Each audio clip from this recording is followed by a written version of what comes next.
In the wake of the revelation that South Korea has been designated by the United States Department of Energy as a sensitive country, there's been some pretty intense reporting on the reasons for that, and the truth may look like something from a spy movie.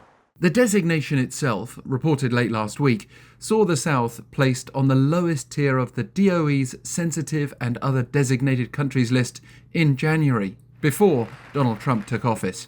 Seoul officials are understood to have only found out about the designation via local media, prompting the government here to quickly seek an explanation from Washington. Listed countries are subject to stricter scrutiny when access is requested to DOE research institutions or other facilities for technology cooperation or other purposes. In addition to North Korea, Russia, and China, one of the US's closest allies, Israel, is also on the list, along with India, a key partner for Washington.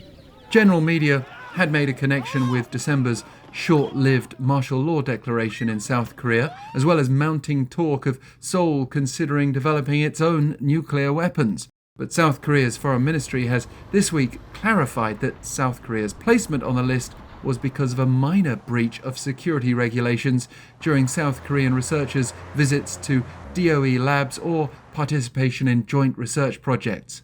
Well, then came the revelation that a DOE laboratory contractor employee had been fired after attempting to board a flight to South Korea with export-controlled information on nuclear reactor design software.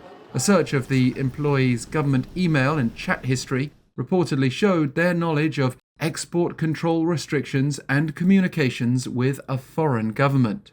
So that's not a particularly good development for South Korea at a time when Seoul has been boosting its military relationship with Washington to be able to rely on US nuclear protection and thereby deter North Korea.